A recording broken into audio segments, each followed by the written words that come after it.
the concept of clergy that was in Christianity in the medieval ages that led to the abuse of religion and the use of religion in the name of God, the divine right of kings, enslaving people in the name of religion. This is completely wrong, and this is we 100% reject. We are against the clergy. We are against abusing religion for human interests, and we support the civil state. So me as an Islamist, my own perception of a civil state does not contradict with the fact that it can be influenced by Islamic values. What we have now in the Egyptian constitution and what I believe would still be there in the next constitution is the second article that states that Islam is the source, is the religion of the state, and it's the main source of legislation. And here, what is meant by that Sharia is the main source of legislation are the objectives of Sharia, which are a matter of consensus actually in Egypt among Muslims and Christians and everybody, because what are the objectives of Sharia? The objectives of Sharia are freedom, equality, human dignity, and justice.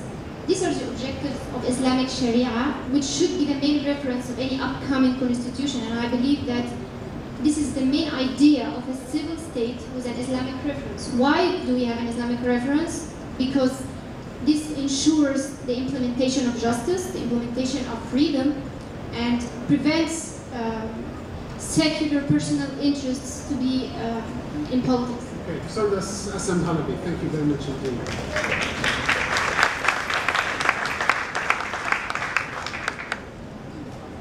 I'm going to ask you whether you understand the concerns of those on this side, because haven't we seen in Egypt in the last few months Islamist politicians doing exactly what Al-Azhar and the Grand Mufti said they should never do, which is abuse religion for political purposes? That's been happening. This should not be generalized. I totally disagree with using religion or abusing religion. But it's been done, hasn't it? It's been done. It's been done on individual basis, and it shouldn't be generalized. It's been done by the Muslim Brotherhood.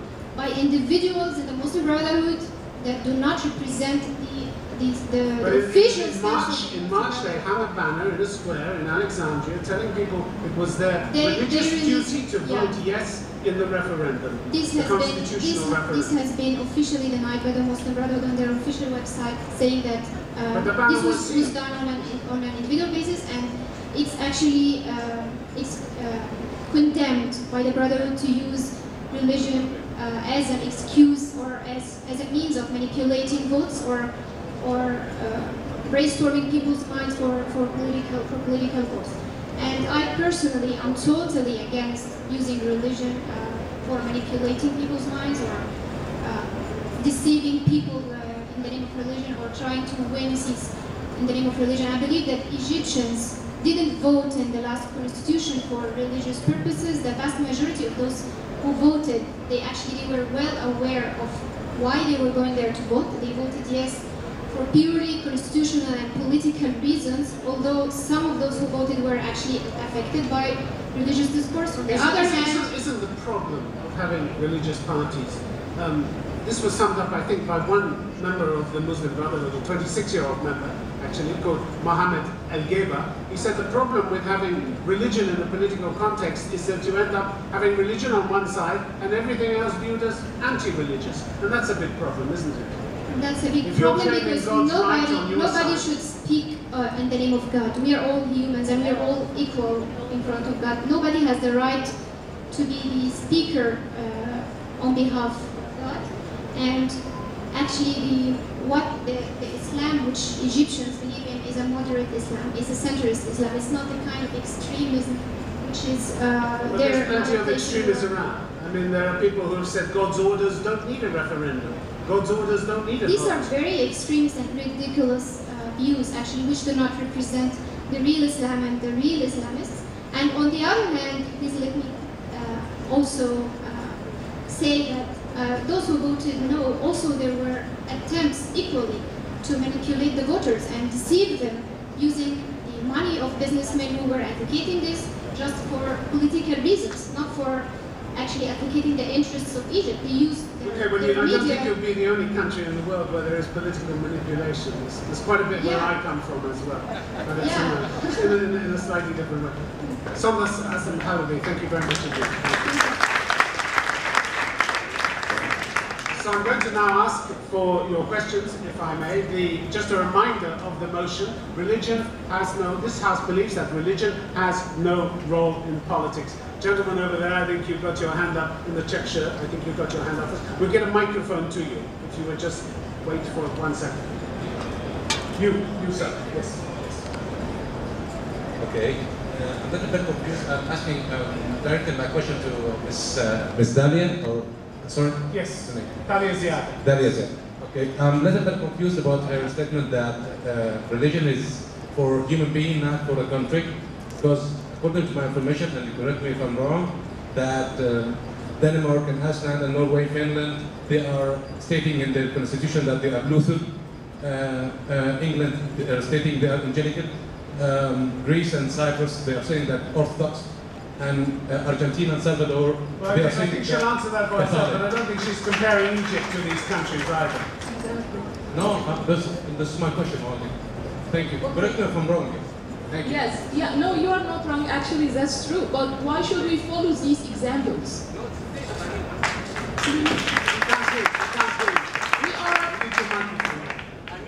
It's stated. Really it's stated or not? Is it stated in their constitution, this? Yes, it is. Okay, because I was making I confused that you said it's not stated, there's nothing related to this. No, I didn't say it's not stated, but I said I have an objection on the concept itself. That a state should have a religion in any way.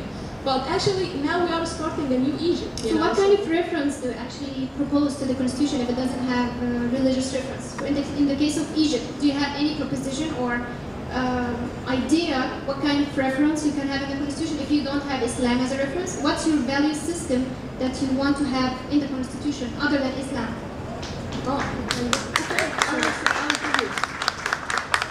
Simply, my value system is the rule of law that everyone agrees on. From where do you stand these laws? Who writes the law? You who write the law? Who writes the law? Simply, the one who writes the law is the people of this country. And that's great. Okay. But what's the philosophy behind the law? What's the? I tell you, actually, I need to make a definition for the civil state I believe in. We all believe in a civil state, by the way. This is not a motion for or against the civil state. We all believe in a civil state. But to clarify your question, give me a chance to answer. To clarify this point, we have to make clear what we mean by a civil state, which I believe in opposition to the religious state. You are saying that it should have Islam as its referendum. First of all, in Egypt here, we are not all Muslims. It's true, we are 90% of population as Muslims, but still there are people who, even Muslims like myself, who don't want to see religion included in politics in any way. Second, I believe very much that religion is too sacred to be involved in anything other than your relationship with your God. Third, what I mean by having the rule of law means that we will have a clear way to hold those who make mistakes accountable, regardless of their position, regardless of how powerful they are in the country. How is this contradictory to Islam? How is this contradictory to the Islamic Sharia? I have seen. I don't think she was saying that it was contradictory. She was saying that she takes her value system from somewhere else. I said if you are a true Muslim, I said if you are a true Muslim, you should not oppose the rule of law that everyone in the country agrees on. And this doesn't contradict Islamic Sharia. I didn't speak about Islamic Sharia at all. Islamic Sharia is the Islamic law, which is the reference of the Egyptian constitution now, and which is a matter of agreement and consensus among the majority of Egyptians. So, if Islamic Sharia supports individual freedom, supports civil rights, then let it be. But it doesn't. Okay, all right. Okay, I'm going to know much about Islam because not everyone in the country is a Muslim. I just need to get. Okay, just take a very short point. Yes, it's a very short point. We have 97% of Egyptians saying that religion is important in their lives, 90% saying that Sharia is the primary source of legislation. Nonetheless, we have 75% of Egyptians saying that the new constitution should allow for the freedom of religion, and 97% saying that it should allow for freedom of speech. So that's a very clear statement that for the vast majority of Egyptians, Sharia does not contradict neither minority rights nor civil rights. Briefly, and then we're going to take another question. If I may add one thing, we had experience with a country like Iran, which is a religion state, and we have seen what has been happening.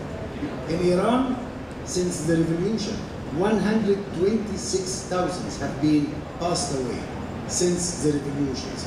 23,000 out of them from Mujahidi Khalq alone, because it's a religion state. And is this what you fear will happen in Egypt? This is totally misleading notion about Egypt is not Iran. No, Egyptians are not as what we have seen in Iran. But what I'm saying is we better make sure with having the Sharia as the main source of our legislations, we have no objections about this. What she was talking about that the Islam is the religion of the state. She's not talking about the Sharia. The Sharia, we have no problem. But the motion is about Sharia. No, it's not. It's not. It's about religion. I'm going to take another question. Lady, I'm going to take a question from the lady there. Questions to the table, so